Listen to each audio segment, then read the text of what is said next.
What separates a moment of sadness from clinical depression? A quirky habit from a disorder. When does behavior cross the invisible line between different and abnormal? The world of psychology doesn't draw this line lightly, because beneath it lies something profound: how we define human experience, sanity, and suffering. And yet, in the courtroom, that same line may determine whether a person is punished or protected, whether justice sees a criminal or a patient in need of care. Today, we explore the criteria for abnormality and the legal criteria of abnormality. To perspectives. 1 question: what is abnormal? Part 1. Criteria for abnormality in psychology. In clinical psychology, abnormality isn't just about being different or unusual. It's about deviation from psychological functioning in a way that disrupts life, relationships, or internal well-being. But defining that requires us to consider multiple overlapping frameworks, each revealing a different dimension of what we call abnormal. 1. Statistical deviation. This is the simplest but also the most limited definition. If behavior or mental traits deviate significantly from the statistical average in a population, they're labeled abnormal. Think of intelligence. Both extremely low and extremely high IQs are statistical outliers. But here's the flaw.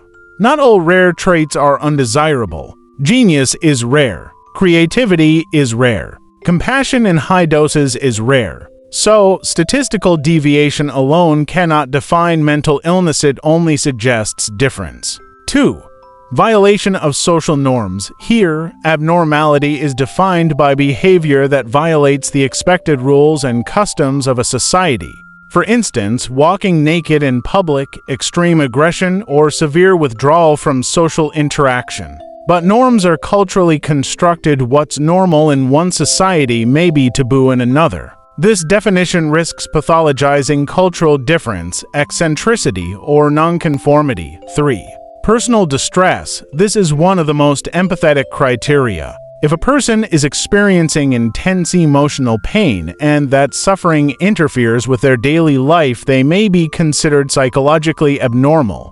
Think of panic attacks, depressive episodes, intrusive thoughts, or chronic fear without an external cause. But here's the nuance: not all mental disorders involve distress. Antisocial personality disorder, for instance, often lacks guilt or inner suffering. So, while distress matters, it's not the whole picture. 4. Maladaptiveness or dysfunction. This is about how behavior impacts functioning in daily life, work, relationships, decision-making. Is the person unable to maintain a job? Is their behavior putting themselves or others at risk? Are they avoiding reality, using destructive coping mechanisms? Maladaptiveness is one of the most widely accepted criteria, because it focuses on the impact, not just the appearance of a mental state. 5. Irrationality and loss of control. If someone's behavior appears illogical, disorganized, or out of sync with reality, they may fall into this category. Hallucinations, delusional thinking, or behaviors that defy coherent reasoning. Again, culture and context matter. What looks irrational in one worldview may be perfectly rational in another. 6. Observer discomfort. This is more social. If a person's behavior causes discomfort, fear, or unease in others, like erratic speech or sudden aggression, they may be labeled abnormal. But again, this is highly subjective and can reinforce bias or marginalization. 7. Deviation from ideal mental health. This flips the lens. Instead of focusing on dysfunction, this model asks, what does ideal mental health look like? According to Marie Jahoda, mental health includes self-awareness, resilience, autonomy, accurate perception of reality, mastery of the environment, personal growth. Anyone falling short in several areas may be considered psychologically unwell. But who among us meets all these criteria all the time? This model is aspirational, not diagnostic, but it sets a gold standard for emotional wellness. Transition to legal lens. So far, we've explored how psychologists determine abnormality. But what happens when the law steps in?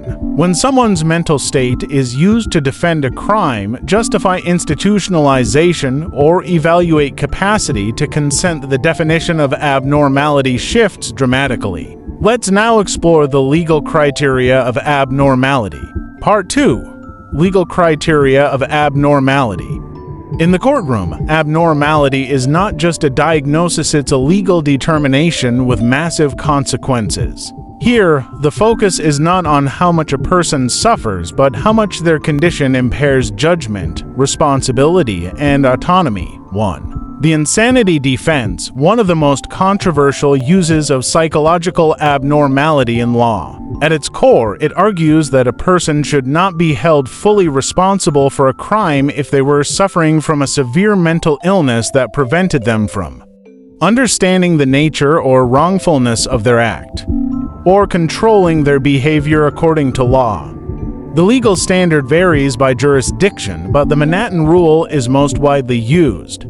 A defendant is not guilty by reason of insanity if, at the time of the crime, they were suffering from a defect of reason or disease of the mind and did not know what they were. This is not about emotion, it's about cognition and moral reasoning. Other standards include the irresistible impulse test. Could the person control their actions? Durham Rule, was the act a product of mental illness? But here's the catch. Mental illness alone is not enough. It must directly impact criminal responsibility. 2. Competency to stand trial. Legal systems also assess whether a person is mentally fit to participate in their defense. Do they understand the charges? Can they work with a lawyer? Can they follow courtroom procedures? If not, they may be committed for psychiatric treatment until competency is restored. 3. Civil commitment and involuntary hospitalization. Another legal use of abnormality is the civil commitment process. If a person is deemed a danger to themselves or others due to mental illness, they can be involuntarily hospitalized even against their will. Here, courts balance individual liberty with public safety and health. Criteria often include clear evidence of danger, inability to care for oneself, refusal of necessary treatment due to impaired judgment. 4. Diminished capacity. Unlike the insanity defense, which argues for non-responsibility, diminished capacity argues for lessened responsibility. For example, a person with PTSD may still be guilty but of manslaughter, not murder, due to impaired judgment. 5. Mental capacity in civil law. Abnormality also influences decisions about guardianship, informed consent for medical procedures, capacity to make wills or contracts. If someone lacks the mental capacity to understand, reason, and decide, the law steps in to protect their interests. Ethical tensions. Both psychology and law struggle with the same paradox. How do we protect the rights of the mentally ill without excusing genuine harm? How do we define abnormality without pathologizing uniqueness? And above all, how do we move from judgment to understanding? Abnormality is not a label. It's a lens, one that must be clear, compassionate, and complex. Because behind every diagnosis is a person. Behind every courtroom case is a story. And behind the idea of normal is a society constantly trying to understand itself. If this deep dive sparked something in you, follow Livora for your daily spark of self-growth, purpose, and emotional strength. Stay connected. We post every single day to guide you on this journey. Because the more you grow, the more your relationships thrive. This is Livora, where emotional intelligence meets everyday life. Let's grow together.